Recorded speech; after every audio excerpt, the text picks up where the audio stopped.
Bapa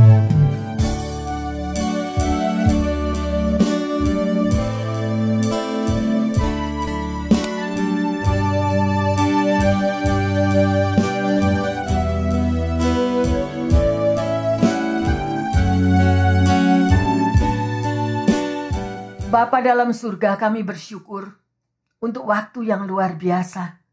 Tak ada seorang pun yang kau lewati, Tuhan, daripada kami. Matamu tertuju kepada setiap kami, setiap saat, setiap hari, setiap waktu. Ampuni kami, Tuhan. Kami mengakui, kadang kami lemah, kadang kami jatuh bangun, Tuhan. Kadang kami bingung, Bapa. Tetapi Engkau ada. Dan Engkau selalu menguatkan kami.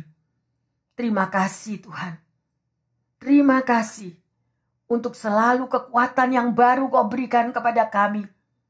Biarlah kami mampu bagaikan burung Raja Wali yang terbang tinggi mengatasi badai kehidupan. Dan Engkau sudah janjikan, Engkau sekali-kali tidak pernah meninggalkan umat-Mu. Dan pada waktunya Engkau akan membuat indah semuanya. Bapa, kami serahkan segala situasi apapun yang terjadi. Dan kami percaya kami tidak berjalan sendiri. Karena bala tentara malaikat surgawi ikut berperang, ikut membentengi dan melindungi setiap umat-Mu. Terima kasih Bapa, saat ini kami mau belajar akan firman Tuhan. Kuatkan dan teguhkan hati kami, sehingga kami boleh menerima sesuatu yang baru yang Kau ajarkan kepada setiap kami. Di dalam nama Tuhan Yesus, hamba berdoa. Haleluya. Yang siap untuk belajar dan direstorasi mengatakan amin, amin, amin. Shalom. Selamat siang Bapak Ibu Saudara-saudari yang terkasih. Kita boleh bertemu kembali di dalam rumah Tuhan. Ya, kita bersyukur kalau Tuhan selalu memberikan kekuatan dan penghiburannya untuk setiap kami. Amin. Ya, happy Sunday everybody. Ya, we miss you Bambang. Tapi kamu sudah boleh join lagi kepada bersama-sama dengan anak-anak Tuhan yang lain. Saya percaya ada berkat khusus dari surga. Amin. Ya, haleluya. Saya mau tanya, minggu yang lalu kita sudah belajar tentang firman Tuhan mengikat dan melepaskan. Siapa yang sudah praktek? Duh, gak ada yang praktek. Bu Maria gak datang, mungkin nanti nyusul ya, dengerin khotbah. Ya, kan kita sudah diajarkan minggu kemarin bagaimana Anda dan saya bisa belajar melepaskan diri sendiri daripada semua apapun roh-roh yang pernah diikuti oleh keturunan-keturunan kita yang di atas. Amin. Ya, buat family tree sendiri. Lepaskan dirimu sendiri setiap hari. Karena kita nggak tahu. Jangan mau Anda dan saya hanya sebagai akibat daripada sebab. Jangan mau anak cucu kita menjadi akibat daripada sebab. Karena kita nggak ngerti. Ada amin? Haleluya. Sekarang kita akan melanjutkan, kita belajar. Yaitu tema khotbah kita pada hari ini adalah ikatan yang terlepas. Ya. Bapak, Ibu, Saudara-saudari yang terkasih, juga pendengar yang setia dimanapun Anda berada. Seseorang bisa berada di dalam ikatan kuasa gelap, ya, baik secara sadar dan tidak sadar. Nah, ya, dengan terlibat kepada dunia okultisme, dengan terlibat dengan pemujaan berhala, ya, dengan mengikuti ajaran-ajaran dari kuasa kegelapan, dengan supaya kita itu kebal, ya, belajar pembelaan diri dengan ilmu gaib, supaya kita ini menjadi orang yang kebal, yang sedemikian rupa. Tetapi itu tidak diajarkan di dalam firman Tuhan. Hanya satu kekuatan di dalam Tuhan. Apabila roh Tuhan itu ada di dalam diri kita, siapa yang dapat melawan? Ada amin? Itu yang harus kita ikuti. Ya, yang terkasih, sedemikian rupa.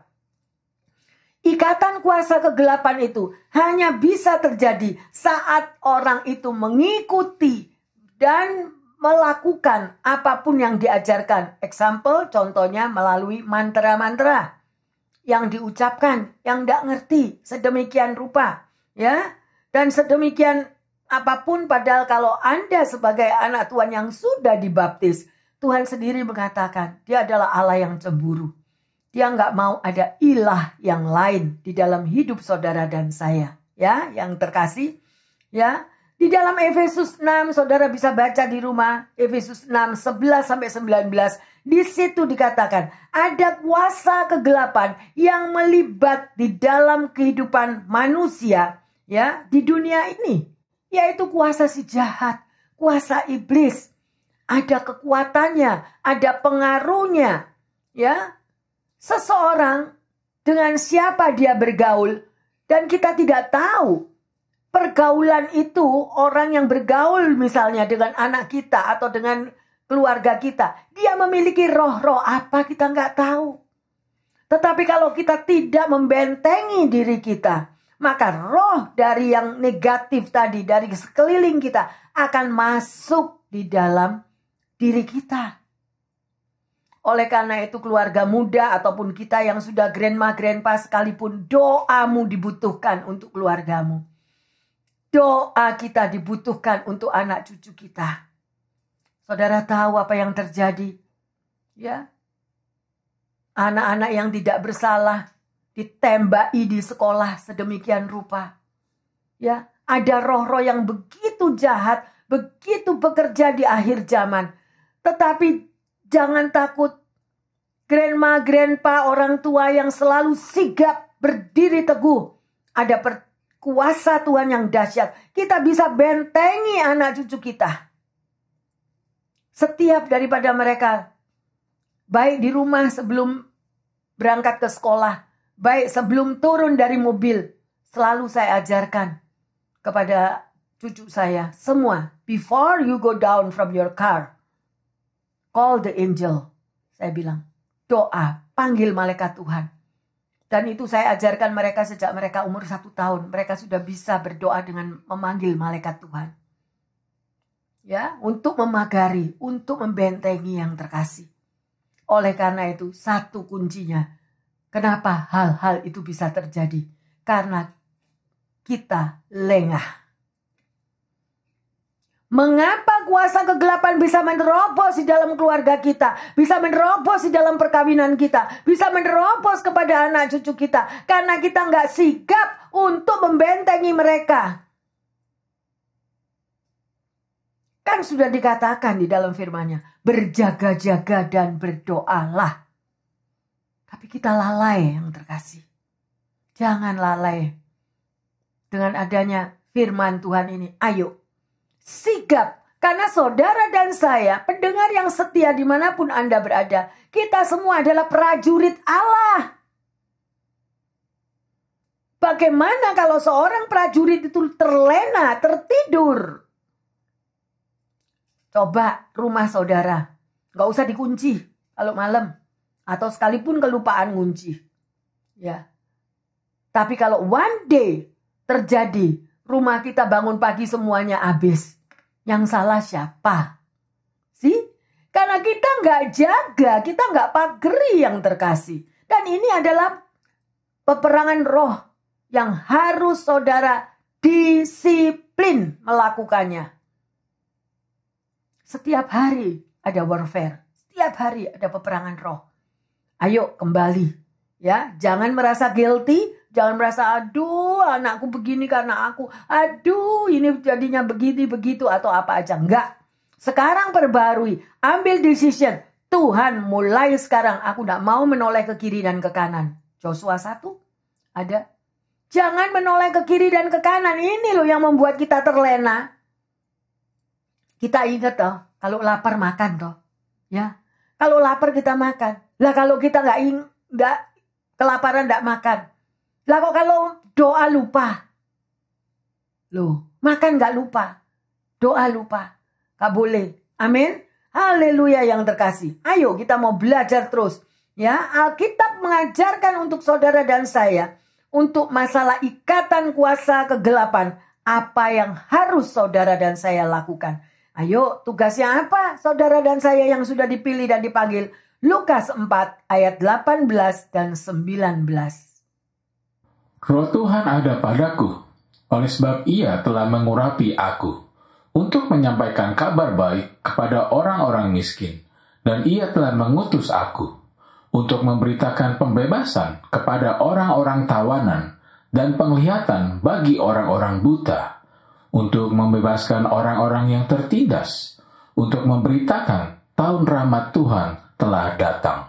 Amin yang terkasih. Ini adalah tugas saudara dan saya. Ya, saya mengerti sekali. Sekalipun di tempat pekerjaan itu kita seperti dibakar, seperti Sadra, Mesa, Abednego. Tetapi ada tugas daripada Tuhan. Tugasnya apa? Kalau Anda diletakkan di dalam pekerjaanmu, kalau engkau diletakkan di tengah-tengah kerabat teman-temanmu semua, ada tugas, jangan terlena. Jangan terlena untuk memberitakan pembebasan kepada orang tawanan. Siapa orang tawanan itu? Mereka yang sakit, mereka yang buta, gak tahu firman Tuhan, mereka gak tahu siapa juru selamat, orang yang tertindas, hidup di dalam tekanan. Berapa banyak? Berapa banyak? Ya, mungkin saudara katakan, Bu Pendeta, saya sendiri tertawan. Gimana saya membebaskan orang lain yang tertawan? Makanya bereskan diri kita. Amin. Katakan kepada diri kita sendiri, aku gak mau diikat oleh ketakutan. Aku tidak mau diikat oleh tingkah daripada sekelilingku yang menyakitkan. Gak mau. Karena bosku Tuhan. Amin. Kalau bos Anda, kalau komandan di dalam rumah tangga saudara dan saya itu Tuhan. Just look at him. Gak gampang. Menyangkal diri itu mudah gak? Enggak ya saudara. Tutup mulut mudah enggak? Gak mudah. Sesuatu yang membuat kita itu harus diam. Sekalipun kita dicerca, dikhianati, disakiti. Untuk diam. Tapi saya belajar saudara. Pada waktu hal-hal yang sedemikian. Saya cuma menyebut darah Yesus. Kuatkan saya.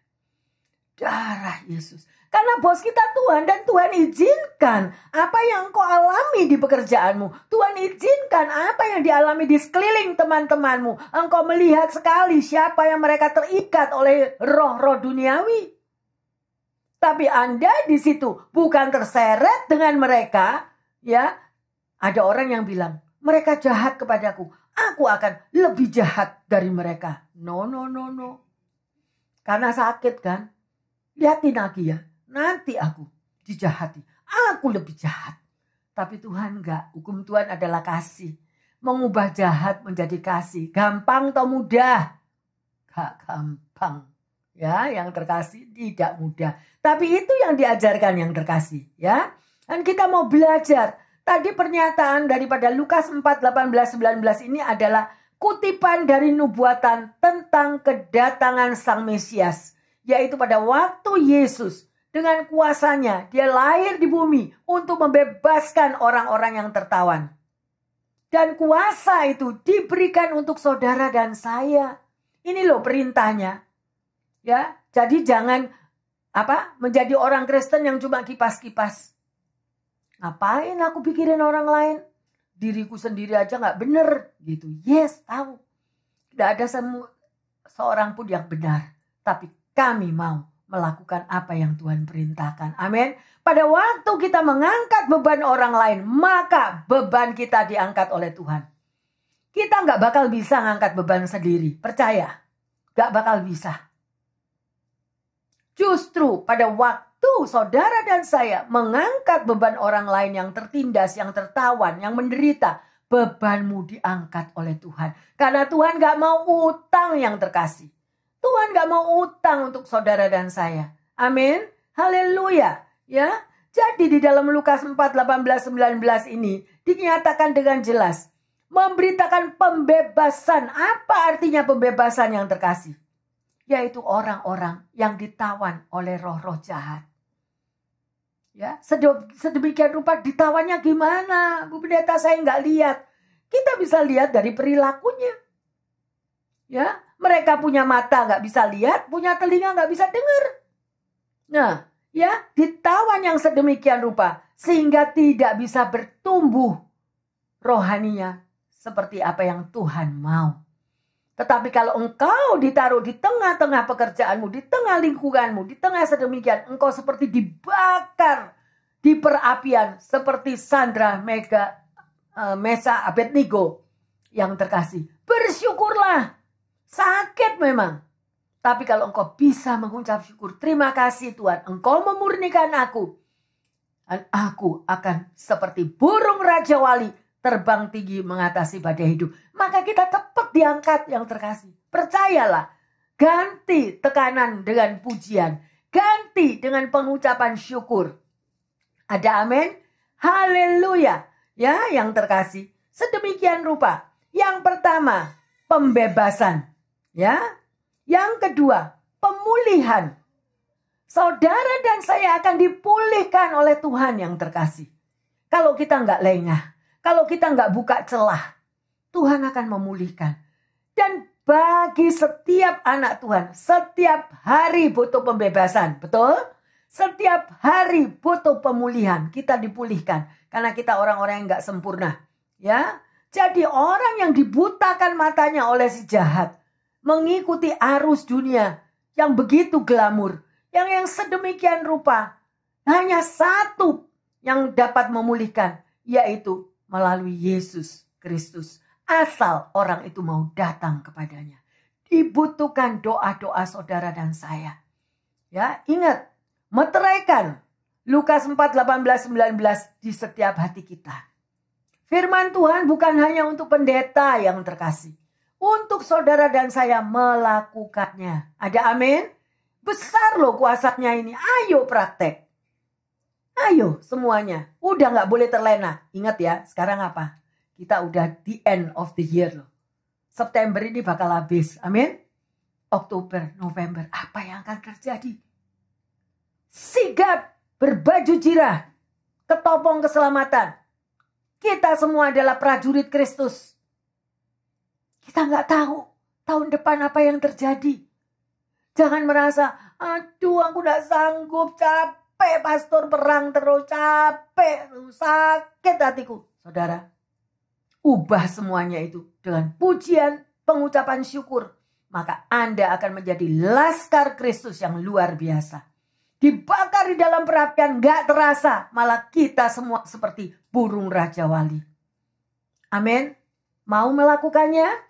Haleluya. Lu kok diem? Amin ya, amin yang terkasih, luar biasa. Setelah pembebasan, pemulihan, pelepasan. Akan terjadi pelepasan. Ya, pada waktu engkau mengangkat beban orang lain, beban keluargamu juga diangkat oleh Tuhan. Percaya, Tuhan gak mau utang kok. Saya mengalami itu banyak dan banyak sekali. Gak pernah. Ya, luar biasa. Pada waktu saya ada di Indonesia waktu itu. Sebelum saya berangkat pindah ke Swiss. Ada seorang ibu janda. Ya, kurang seminggu saya mau berangkat. Dia menangis. Dia punya anak satu-satunya. Dan dia diusir oleh anaknya satu-satunya. Dia nggak ada tempat tinggal. Sedang kita sudah kemas untuk kita berangkat ke Swiss. Tuhan pegang peranan. Dia katakan, kontrakkan dia rumah. Akhirnya dengan berapapun keuangan yang ada, kita kontrakkan dia rumah 10 tahun. Ya, dan pada waktu itu, saudara tahu apa yang terjadi? Begitu saya berada di Swiss, di Jenewa, kita nggak ada tempat tinggal. Tidak begitu mudah. Ada sih hotel, banyak hotel, ya. Tapi berapa duit? Kita orang 5 loh. Ya, sedemikian rupa. Tetapi Tuhan bekerja pada waktu itu kita masih tinggal di rumah saudaranya, kakak ipar. Ada sebulan kita di situ. Dengan kasih dan anugerah Tuhan, satu hari kita pergi ke gereja pagi hari. Dalam keadaan gimana sih rasanya kalau tinggal serumah, kalau bukan rumah sendiri atau tempat tinggal sendiri. Bisa kita mau ke hotel ya free toh. Bebas kita, tapi berapa duit kan kita memperhitungkan berapa lama kita tinggal di Jenewa nanti. Jam 6 pagi itu kita berada di gereja, saudara. Kita nggak pernah kenal siapapun orang yang ada di situ. Kita bersujud, berdoa, Tuhan aku percaya engkau pasti buka jalan. Ada seorang muda, maybe seumur Chandra. Gitu. Orang itu muda. Begitu kita keluar dari gereja, kita sempat share, bicara-bicara, oh ya kita baru pindah dari Indonesia, kita tinggal di sini. Terus dia bilang, kamu ada tempat tinggal? Kamu gak ada tempat tinggal? Aku punya apartemen. Masuk, silahkan masuk. Tempati, tinggali. Tuhan gak pernah mau utang yang terkasih. Dan itu banyak sekali. Rumah saya selalu terbuka, bukan sombong ya. Enggak. Rumah saya terbuka 24 jam untuk setiap orang yang membutuhkan tempat tinggal. Ajun itu jadi saksi. Tahu, dimanapun saya berada, selalu terbuka. Di Amerika pun, sampai hari ini adalah karya Tuhan. Kalau saya bisa menempati di satu tempat yang Tuhan sediakan. Karena apa? Karena Tuhan gak mau utang. Jangan me, I, mine. This is my house. This is mine, punyaku. Enggak. No. Kita pulang itu nanti di 1 meter kali 2 meter itu loh. Apa yang mau dibawa? Betul? Yang dihitung Tuhan itu apa, anakku, yang kau sudah lakukan? Apakah engkau sudah melakukan firman-Ku? Percayalah, engkau memberikan segelas air aja kepada hamba Tuhan. Engkau sudah menerima upah nabi. Yang terkasih. Itu adalah firman Tuhan, gak pernah bohong. Amin. Kita ini loh bohongi Tuhan terus. Janji, tetang no have bone. Bener? Ngerti gak? Tetang no have bone. Lidah gak bertulang. Ya, haleluya yang terkasih. Tadi sudah dikatakan apa? Ya, dalam Lukas ini. Tuhan melakukan perintahnya. Pembebasan, kita akan diberikan kebebasan. Setelah itu ada pemulihan. Setelah itu ada pelepasan. Loh ya, pelepasan. Dan luar biasa. Ya, sehingga orang-orang yang sengsara itu bisa dilepaskan. Ya, bagaimana Anda dan saya? Sudah melakukan enggak? Akan kasih anugerah Tuhan. Ya, satu hari saya pernah jam 1 pagi saya ditelepon. Akhirnya saya berangkat bersama-sama ke supermarket. Ke supermarket rumah saya di West Covina. Di supermarket itu di supermarket San Gabriel Superstore. Ada seorang ibu dengan 3 anak dibuang di supermarket. Habis dipukuli sama suaminya. Dan dibuang, ditinggal di supermarket. Dan kita bawa untuk pulang.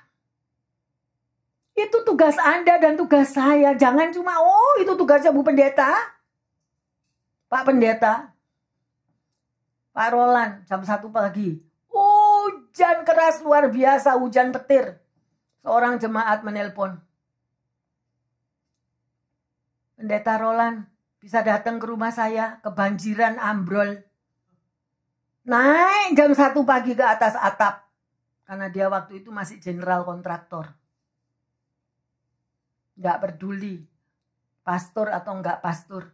Tapi kita melakukan amanat agung. BCF, panggilanmu adalah kasih. Saya nggak pernah berharap apapun. Apalagi berbicara masalah duit. Itu urusan orangnya sendiri. Nggak pernah. Tapi apa pribadi kita sebagai seorang gembala? Apa? Sampel, contoh. Dan saya berharap the Spirit of the Lord, Roh Tuhan itu ada padaku, ada pada saudara dan saya. Jangan me, I, mine. Kemana-mana ini sampai berangkasnya besar, saudara. Pastor, pikulan saya berat, berangkas.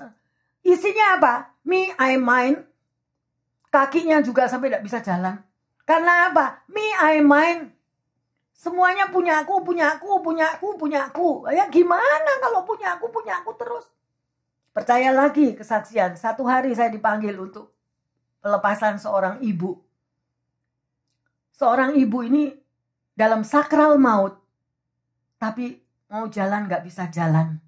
Di hospital. Apa yang saya lihat dan apa yang terjadi. Ibu ini dengan napasnya sudah seperti kereta api. Tapi tangannya gini terus. Ya ampun Tuhan, kenapa orang ini?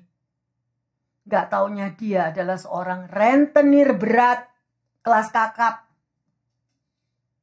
Kerjanya cuma pergi ke pasar-pasar, nagih bunga. Kamu belum bayar utang sama aku. Kamu belum bayar. Yang terkasih, apa yang saudara dan saya punya bukan milik kita. Kita nggak punya apa-apa. Me, I, mine itu buang dalam nama Yesus. Hiduplah mulai sekarang. Ini di akhir zaman. Bayar utangmu. Setiap kita punya utang. Tanpa kita sadari. Tetapi kalau kita sudah melakukan. Karena hukum kasih, Jesus is love. Love is sacrifice. Kasih tanpa pengorbanan, omong kosong. Korban itu sakit yang terkasih. Tapi jangan takut. Apa yang kau korbankan, Tuhan akan bayar kembalikan. Hutang, Tuhan gak mau utang sama anak Tuhan. Amin. Ya, lakukan ini tugas Anda dulu. Meteraikan. Nanti minggu depan atau kapan tak tanya sama saya. Homework, oke? Amin. Nah, sekarang saya mau tanya. Kalau kita sudah berbicara tentang pelayanan pelepasan untuk kita, ya, dibebaskan. Seringkali anak Tuhan itu tidak menyadari, ya, bahwa mengapa sampai orang itu dilepaskan. Karena mereka tuh ada ikatan janji. Ayo, suami istri kalau married, ada ikatan janji toh, ya toh. Saya enggak peduli apa yang sekarang ini ada orang yang janji married 3 bulan bisa. Setahun bisa atau berapa, saya enggak ngomongin ini. Tapi ada satu ikatan perjanjian, ya, dengan Tuhan yang terkasih, ya. Tetapi ada yang dikatakan di dalam pelayanan pelepasan adalah ikatan perjanjian dengan kuasa gelap. Nah, misalnya apa? Berguru dengan orang-orang yang mengikuti kuasa-kuasa lain di luar Tuhan.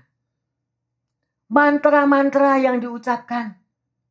Ikatan perjanjian. Saya ada satu kesaksian. Seorang ibu yang anaknya buandel luar biasa, nakalnya gak karu-karuan. Padahal sudah dibaptis, gak tahu gak ngerti. Dibawalah pergi ke tempel. Karena namanya jelek katanya. Jadi gak boleh namanya itu, harus diganti. Jadi anak yang gak ngerti apa-apa, anak umur 5 tahun ya biasa kalau anak nakal. Apa seneng kalau anaknya teler-teler sama diem? Kan lebih baik anak aktif. Ya, sedemikian rupa. Nah, anak ini dibawalah ke tempel, terus dia apa? Dikuepang, tahu nggak dikuepang? Supaya yang di tempel itu mengambil anak yang nggak berdosa ini, nggak ngerti apa-apa. Diambil sama si, nggak tahu namanya siapa, kongco siapa, tepek kong siapa. Saya nggak ngerti itu. Nah, diambil alih anaknya, terus dikasih nama dari tempel tersebut. Tahu nggak? Pada waktu umur 19 tahun, orang tuanya nggak ngerti apa-apa lagi. Kalau marah, pintu tuh bisa ambruk, jendela itu bisa hancur. Karena kekuatan yang ada di dalam dirinya bukan kekuatan anak ini lagi. Karena diisi dari yang sana. Lah ini loh, perlu pelepasan. Ya, kalau Anda mengenal hal-hal di situ di tengah keluarga, ayo ajari mereka. Supaya bisa dilepaskan. Ada amin? Haleluya. Ya, jadi diserahkan kepada berhala-berhala mereka, melakukan mantra-mantra, ya, datang ke tempat roh-roh orang mati sampai tidur di kuburan, loh, ya, yang sebegitu. Saya ingat pada waktu saya masuk ke perguruan tinggi, itu anak-anak yang istilahnya zaman dulu tuh dipelonco ya. Tahu enggak? Ingat-ingat enggak yang dipelonco orang-orang yang seusia saya tuh masih. Dipelonco itu enggak, bukan dipelonco yang benar, yang genah ya saudara. Tapi dilepasin di kuburan. Bener enggak? Gimana itu takutnya orang dilepas.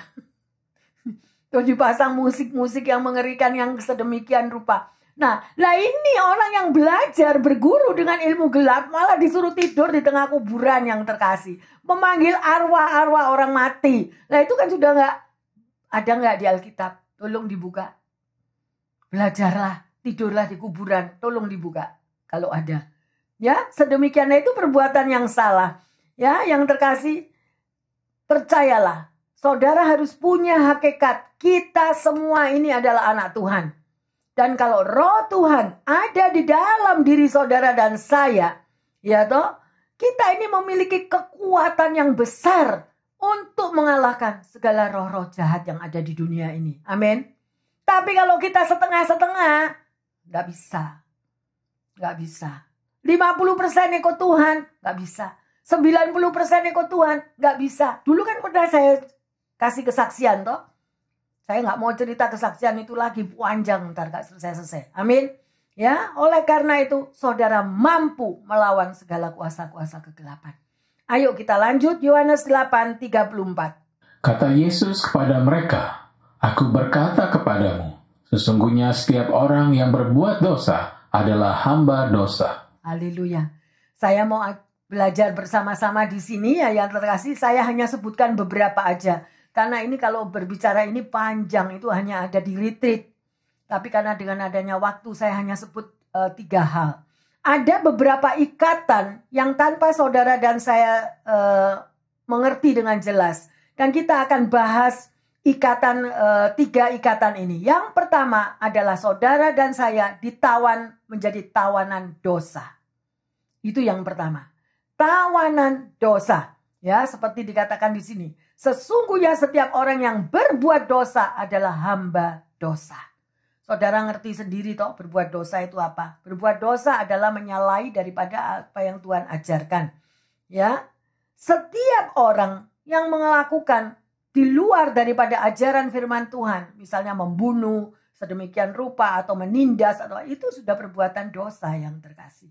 Ya, sedemikian rupa. Yang kedua, belenggu mamon. Nah, kita akan lihat ikatan yang kedua ini belenggu mamon. Matius 6 ayat 24. Tak seorang pun dapat mengabdi kepada 2 tuan, karena jika demikian, ia akan membenci yang seseorang dan mengasihi yang lain, atau ia akan setia kepada yang seseorang dan tidak mengindahkan yang lain. Kamu tidak dapat mengabdi kepada Allah dan kepada mamon. Haleluya. Mungkin ada orang yang tanya-tanya, pendengar yang setia dimanapun Anda berada. Mamon itu adalah status daripada simbol kekayaan. Materialistis. Yang ada cuma uang. Seperti tadi yang seorang ibu yang meninggal gak bisa meninggal akhirnya harus dilepaskan. Karena dia kerjanya hanya untuk menjadi rentenir. Ya, menerima uang dengan meminjamkan uang dengan bunga yang tinggi. Sekalipun bunga kecil pun itu sudah salah. Kalau saya berdua mempunyai prinsip, kalau ada orang yang susah, mau minjem, kita nggak mau kasih pinjam. Kasih. Udah kasih. Kalau kita ada. Tapi jangan meminjamkan. Ya, yang terkasih. Sedemikian rupa. Karena mamon itu bersifat materialistis. Ya, banyak sekali saya melihat. Ya, bagaimana suami bekerja keras. Pontang-panting semua. 100% uangnya dipegang sama istri. Jadi kalau suami beli gas, minta mah. Buat apa? Buat beli gas. Nah, itu sudah salah. Ya. Jangan senantiasa sedemikian. Jadi segala tingkah laku perbuatan yang laki itu semua dikontrol sama yang perempuan. Saya juga perempuan loh. Tapi saya nggak setuju kalau hal yang demikian. Ya, yang banting tulang kerja setengah mati suami bagilah sama-sama. Tuhan sudah berikan satu biduk rumah tangga, keluarga, perkawinan kudus dari Tuhan, semua milik bersama. Dan kesejahteraan bersama. Ada amin? Ya, sedemikian. Jadi, belenggu jenis yang mamon ini sungguh-sungguh hidup di dalam perbudakan karena uang. Prestis. Aku mau lihat semua itu orang-orang yang sedemikian hidupnya glamur. Aku juga harus hidup glamur. Ada kesaksian lagi, saya punya teman, seorang hamba Tuhan loh. Seorang hamba Tuhan. Sedemikian rupa yang perempuan itu begitu memperalat materialistis terhadap suaminya, penekanan sedemikian rupa. Nggak kuat, akhirnya apa? Yang laki itu sampai harus berhutang kiri kanan demi menyenangkan istrinya untuk beli diamond A, diamond B, diamond C, pokoknya aku mau pakai diamond. Ya, supaya kalau jalan itu lampu mati tetap kelihatan. Ya, di mana istrinya berjalan itu lampu mati kelihatan. Tahu saudara apa yang terjadi? Suaminya bunuh diri di rel kereta api. Ini kesaksian anak Tuhan. Ya, oleh karena itu janganlah kita terikat. Kita nanti masuk di dalam 1 meter kali 2 meter itu. Mau dari ujung rambut sini sampai telapak kaki dipasang diamond semua. Silakan. Tuhan gak pernah ngelarang kok. Tapi ingat firman Tuhan. Persahabatan dengan dunia, permusuhan dengan Allah. Sangkal dirimu, pikul salib ikutlah aku. Deny yourself. Lah, itu loh. Ya. Demikian juga mamon ini juga bisa dengan materialistis. Kalau kita untuk makanan, semuanya kita berani bayar. Semuanya. Apa saja. Pokoknya aku suka. Pokoknya ibu suka. Pokoknya bapak senang. Nah, itu roh loh yang terkasih. Spirit. Hati-hati. Ya, sedemikian rupa. Yang ketiga, belenggu nafsu dan keinginan. Nah, di sini ya yang terkasih Titus 3 ayat 3. Karena dahulu kita juga hidup dalam kejahilan, tidak taat, sesat, menjadi hamba berbagai-bagai nafsu dan keinginan, hidup dalam kejahatan dan kedengkian, keji, saling membenci. Kita bisa ngelihat ya, dengar sendiri di sini, ya, hidup dalam kejahatan dan kedengkian, keji, saling membenci. Iri hati itu jahat loh yang terkasih. Kalau Anda punya teman yang iri hati, tidak pernah mau kalah sama orang, jealous, ya sedemikian. Kalau dia punya jam Rolex 1, saya harus punya jam Rolex 5. Gak mau kalah, yang sedemikian rupa. Nah, ini adalah menjadi hamba berbagai-bagai nafsu dan keinginan. Kalau itu belum dia miliki, gak puas. Dengan cara bagaimanapun dia mau mendapatkannya. Ya, sedemikian rupa. Dan itu bukan cuma bersifat material yang terkasih. Bisa dosa di dalam seks, gak pernah puas dari 1 wanita ke 10 wanita atau apa aja. Ya, tapi di sini kita menggali apa yang Tuhan gak mau. Ya, dan di sini dikatakan berbagai-bagai nafsu dan keinginan. Saya akan saksikan. Ya, ini adalah satu cerita. Kesenangan-kesenangan jasmani itu memakai jerat yang luar biasa. Ya. Ada seorang pendeta yang satu hari dia berkunjung. Nah, ini kebetulan dia ada di Swiss. Saya sebut lagi Swiss. Seorang pendeta yang berkunjung ke Swiss dan dia memiliki seorang teman yang pindah dari negara yang lain dan pindah di Swiss. Karena di tempat itu dia adalah seorang dokter. Hidupnya dia ditaruh di suatu perkebunan, itu adalah perkebunan anggur. Dan di dalam perkebunan anggur itu, mereka itu para pekerja yang ada di situ itu mereka membuat anggur. Dan dokter ini praktek di tempat di situ. Tiap hari disodori oleh para pengerja sedikit anggur. Dia suka. Dan akhirnya dari minuman yang sedikit-sedikit dia minum anggur sedikit. Darinya yang setengah gelas, akhirnya jadi 1 gelas. Akhirnya jadi 1 botol. Akhirnya jadi berbotol-botol. Ya, akhirnya dia menjadi seorang pecandu alkohol. Dengan pecandu alkohol sehingga semua daripada pasiennya tidak mau lagi untuk pergi ke dokter ini. Karena apa? Karena mulutnya berbau alkohol. Gimana dia bisa untuk menyembuhkan daripada pasiennya? Akhirnya singkat cerita dokter ini bangkrut. Bangkrut semua karena tidak ada pasien yang mau datang kepadanya. Sampai istrinya menangis dan dia katakan dia tidak punya duit untuk beli susu bagi bayinya. Bayangkan, buat beli susu nggak ada karena sudah nggak ada, zero. Dan akhirnya dokter ini dalam keadaan putus asa. Dia pergi ke ruang prakteknya dan dia sudah katakan aku tidak bisa sembuh lagi. Dari kecanduan alkohol ini aku gak bisa sembuh. Aku mau bunuh diri. Akhirnya dokter ini masuk ke tempat prakteknya. Dan dia membuka lacinya. Di situ ada pistol. Tetapi di bawahnya pistol itu ada Alkitab. Dan dia katakan, sebelum aku bunuh diri, aku mau baca dulu Alkitab. Aku mau minta ampun kepada Tuhan. Karena tidak ada satupun yang bisa nyetop kecanduan alkohol yang ada di diriku. Jadi lebih baik aku tinggalkan semua. Namaku sudah hancur. Semua orang udah membenci aku sedemikian rupa. Akhirnya yang terkasih, dia buka Alkitab itu. Dan pada waktu dia membuka Alkitab itu, ada satu tulisan tanpa dia sengaja. Ya, dan tulisan itu begitu mengeluarkan ayat yang sangat kuat. Mengatakan, akulah Tuhan Allahmu yang menebus dan menyelamatkanmu. Kata-kata itu begitu mengena di dalam dirinya dan mengena di dalam pikirannya. Dia sangat yakin bahwa itu adalah suara Tuhan. Dia begitu merasakan satu power yang begitu kuat. Akulah Allahmu, Tuhan yang menyelamatkanmu. Dan rasakan tubuhnya itu berbeda pada waktu firman itu dia baca berkali-kali. Ya, dan pada saat itu dia menyadari, ini pasti Tuhan yang berbicara. Pasti Tuhan yang berbicara kepadaku.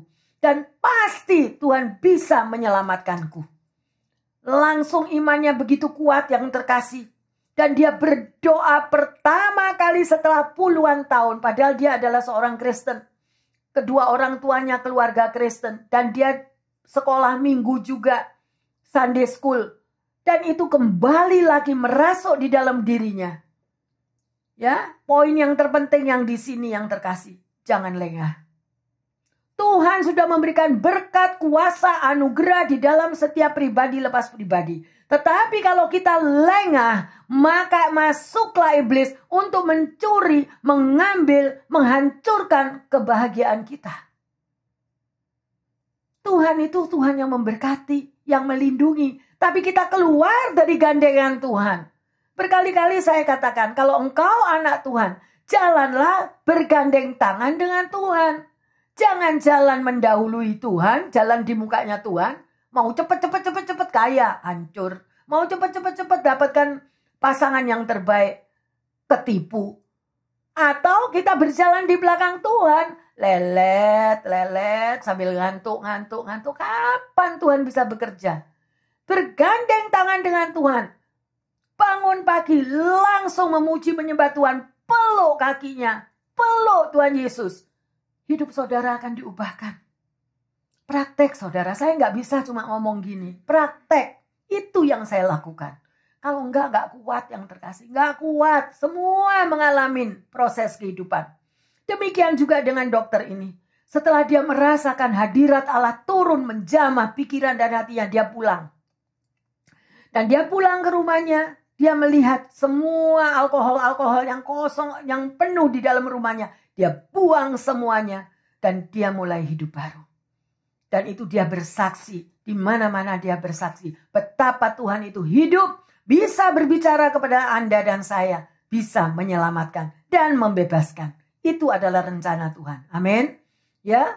Jadi masih banyak saudara, ada 8 belenggu, tapi saya baca cuma 3. Saya ajarkan cuma 3, nanti di KKR atau retreat ya.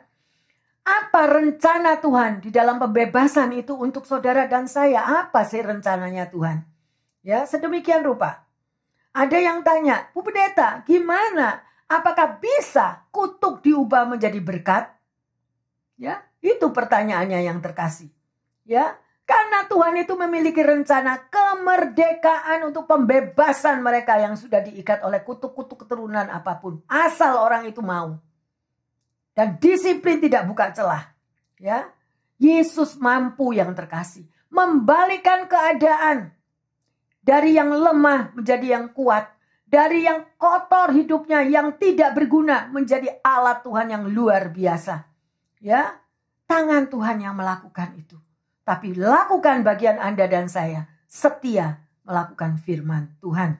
Ya, Tuhan mampu mengubah kutuk menjadi berkat. Ingat tanda petik.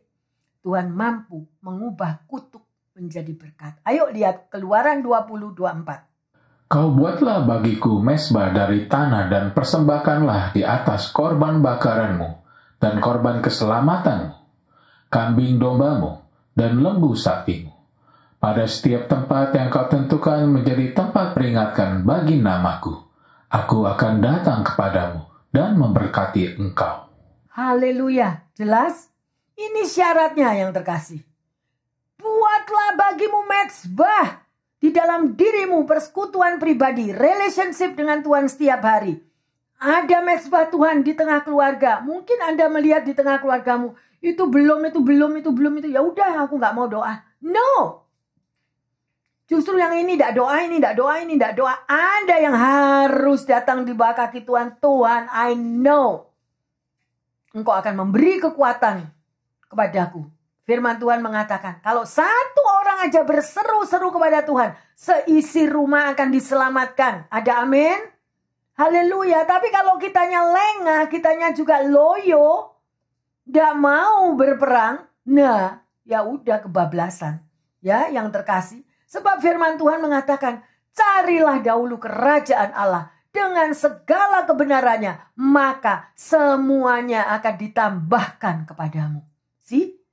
We must seeking. Gak mau. Padahal ini mulut ini bisa loh. Gosip kuat kan? Gosip 1 jam. Sehari 7 kali bisa.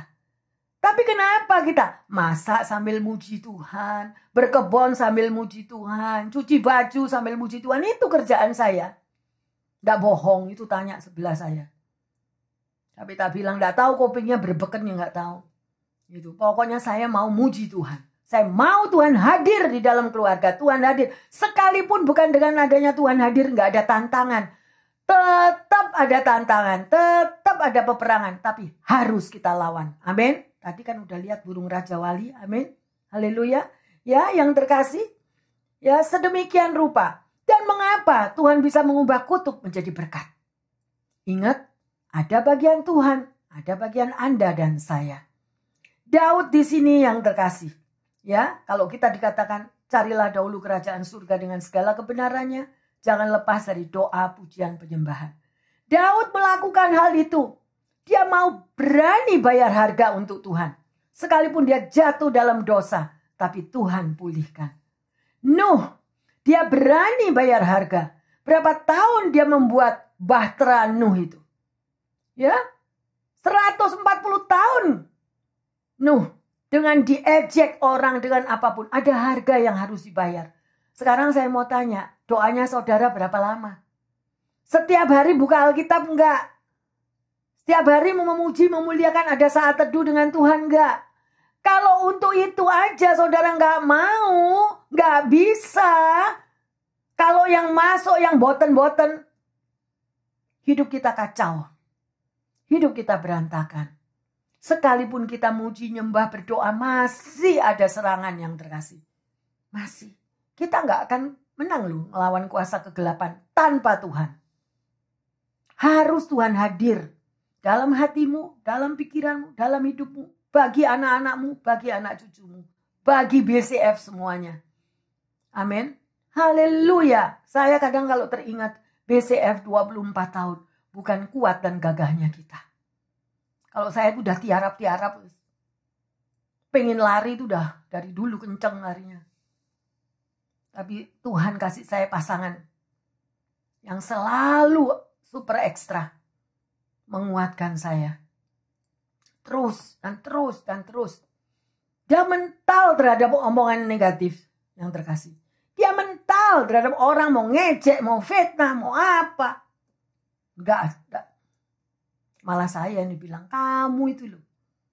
Kok yang begitu-begitu dengerin. Kamu tuh seperti spon. Dia kalau bilang ke saya gitu. Kamu tuh seperti spon, semuanya diserap. Benar loh, kadang-kadang saya nangis, saya lihat 24 tahun. Kita membangun sebuah gereja 1 tahun aja pontang-panting. Gak gampang. 24 tahun itu babak belurnya gimana. Keriput-keriput di muka gimana. Beban tekanan gimana. Tapi justru disitulah di dalam setiap keriput yang ada di badan, di tubuh kita yang sakit, Tuhan bekerja dan Tuhan memberi kemenangan. Amin. Jangan lelah yang terkasih. Jangan capek ikut Tuhan. Ada pahala. Ada pahala setiap kita. Engkau akan menerima mahkota di surga. Never give up. Gampang ya ngomong. Kadang saya bilang sama Pastor Roland, munafik. Munafik. Sometimes I give up.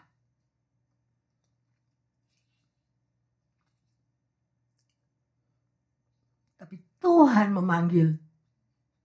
Ada rancangan Tuhan.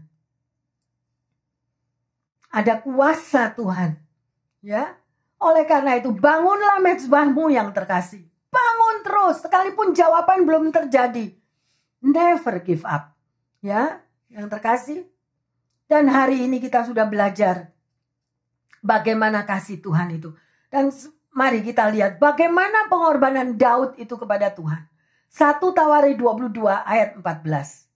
Sesungguhnya sekalipun dalam kesusahan, aku telah menyediakan untuk rumah Tuhan itu 100.000 talenta emas dan 1.000.000 talenta perak dan sangat banyak tembaga dan besi, sehingga beratnya tidak tertimbang. Juga aku telah menyediakan kayu dan batu, tetapi baiklah engkau menambahkannya lagi. See? Ini Daud. Daud berani berkorban untuk Tuhan. Pada waktu BCF berdiri di sini, sebelum berdiri, Pastor Roland tanya ke saya, kamu mau gereja didirikan ada di rumah atau di bangunan di tempat lain? Kemudian saya jawab kepada dia, saya mau tersendiri di tempat lain. Sebab kalau jadi satu dengan rumah itu nggak bisa bebas kita. Saya nggak punya rumah, saya nggak punya apa-apa. Tapi saya punya Tuhan.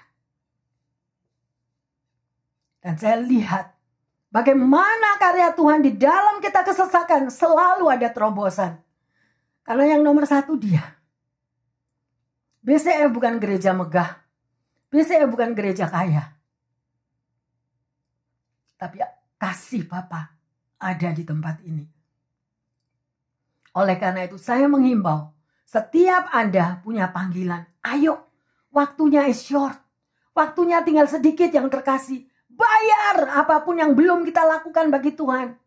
Tuhan gak minta duit. Yang duduk di sini tadi Tuhan jamah hati saya. Lihat kamu. Orang tidak seberapa. Tetapi setiap daripada anak-anak Tuhan yang duduk di sini, talentanya berbeda-beda. Semua punya talenta khusus dari Tuhan. Dan itu berharga di mata Tuhan. Ada amin? Anda dipakai oleh Tuhan luar biasa. Ayo waktunya yang terkasih. Kita nggak tahu Tuhan datang besok atau minggu depan atau bulan depan atau tahun depan atau apa. That is your time and my time untuk melakukan yang terbaik bagi Tuhan. Amin. Hari ini kita sudah belajar ikatan yang terlepas. Ya. Dan pertanyaannya yang terkasih. Apakah kita masih diikat oleh kuasa-kuasa okultisme dari masa yang lalu? Kalau kita masih terikat, tindakan apa yang harus kita lakukan? Yang kedua, kalau saudara dan saya sudah mengalami kelepasan dari segala dosa masa lalu, komitmen apa yang akan kita lakukan? Ya, dan sebagai ayat emas, ayo kita baca Ulangan 11 ayat 26 sampai 28. Meteraikan dalam hatimu. Lihatlah, aku memperhadapkan kepadamu pada hari ini berkat dan kutuk. Berkat apabila kamu mendengar perintah Tuhan Allahmu yang kusampaikan kepadamu pada hari ini. Dan kutuk jika kamu tidak mendengarkan perintah Tuhan Allahmu dan menyimpang dari jalan yang kuperintahkan kepadamu pada hari ini, dengan mengikuti Allah lain yang tidak kamu kenal. Amin. Saudara tahu ayat ini? Meteraikan dalam hatimu. Pilihan ada dalam tangan Anda dan saya. Ya, Tuhan memberikan freedom kepada setiap kita. Ayo yang terkasih. Lakukan bagian Anda dan Tuhan akan melakukan bagiannya. Tuhan Yesus memberkati. Mari kita bersama-sama. Kita akan menyembah. Mari kita bangkit berdiri yang terkasih. Haleluya.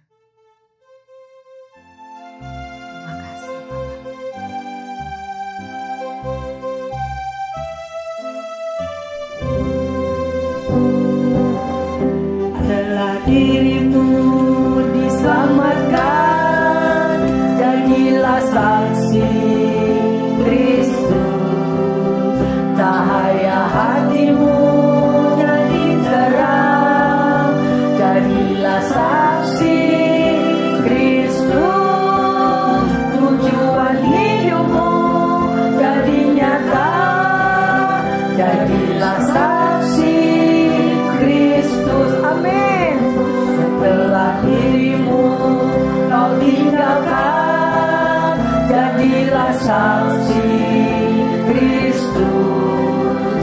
Kehidupan baru kau dapatkan, jadilah saksi Kristus. Api cinta Kristus kau kobarkan, jadilah saksi Kristus, amin, haleluya. Setelah dirimu diselamatkan, jadilah saksi Kristus. Cahaya hatimu jadi terang, jadilah saksi Kristus. Tujuan hidupmu jadi nyata, jadilah saksi Kristus. Imani yang terkasih, setelah dirimu kau tinggalkan, jadilah saksi Kristus.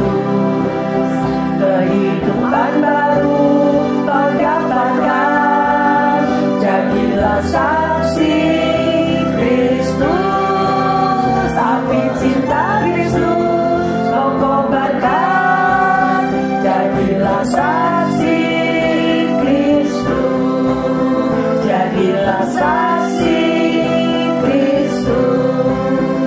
Jadilah saksi Kristus. Terima kasih Bapa dalam surga, firman-Mu sudah hamba sampaikan. Betapa besar kasih anugerah-Mu, ikatan apapun dapat Kau lepaskan. Kami mau menuruti apa yang Kau firmankan Bapa. Kami mau belajar dari semua yang Kau sudah taburkan. Dan kami percaya Bapa, bahwa siang hari ini tidak ada seorang pun lagi yang hidup dalam ikatan. Semuanya sudah Kau lepaskan Tuhan, dengan tekad yang benar-benar untuk memuliakan nama-Mu, mencari kerajaan surga terlebih dahulu, dan maka semuanya Engkau yang akan berperang ganti umat-Mu. Terima kasih Bapa, dan meteraikan setiap tanah hati kami, bahwa semua Tuhan, ikatan masa lalu apapun, Tuhan sanggup menjadi pelepas yang luar biasa. Hamba berdoa secara khusus bagi umat Tuhan dan bagi pendengar yang setia dimanapun mereka berada. Apabila yang terikat dalam keadaan sakit, dalam keadaan tidak berdaya, dalam keadaan berputus asa, Tuhan, tangan-Mu tidak terlalu pendek. Jamah setiap mereka, sembuhkan mereka Tuhan. Dan hamba percaya kasih anugerah-Mu melalui darah Yesus, mereka akan mampu mendapatkan kekuatan baru, mendapatkan pembebasan, pemulihan, pelepasan akan terjadi. Terima kasih Bapa. Demikian juga Tuhan, mereka yang tidak memiliki pekerjaan, mereka yang terikat dengan kekurangan finansial, Tuhan, Engkau Jehovah Jireh, Engkau mampu mengadakan dari yang tidak ada menjadi ada. Buka terobosan-terobosan Tuhan, pintu-pintu yang tertutup Tuhan, dalam nama Yesus Engkau bukakan Tuhan, sehingga mereka menerima pekerjaan-pekerjaan yang baru. Berikan mereka hikmat, marifat, akal budi, sehingga mereka mengerti untuk mencari kerajaan Allah terlebih dahulu, maka semuanya akan ditambahkan kepadanya. Terima kasih Tuhan untuk mereka yang mengalami hubungan relationship, baik di tengah keluarga, di dalam rumah tangga, di dalam perkawinan, antara orang tua dan anak juga Tuhan. Bapa, kami serahkan dalam tangan-Mu. Engkaulah Tuhan yang sanggup memulihkan keberadaan apapun situasi di tengah keluarga mereka. Terima kasih Bapa untuk jam restorasi yang Engkau sudah bukakan di tengah-tengah umat-Mu. Dan kami percaya, kami mau Tuhan dengan komitmen melakukan apa yang Engkau ajarkan. Dan sesuatu yang baru akan menjadi bagian di dalam kehidupan kami semua. Dan menjadikan kami semua manusia yang baru di dalam Tuhan Yesus. Terima kasih Bapa, di dalam nama Tuhan Yesus kami mengucap syukur dan berdoa. Haleluya. Yang percaya dan sudah menerima restorasi daripada Tuhan mengatakan amin, amin. Tuhan Yesus memberkati semuanya. Karena karya Tuhan mampu membebaskan kutuk menjadi berkat. Yang percaya mengatakan, amin, amin, amin. Haleluya. Amin.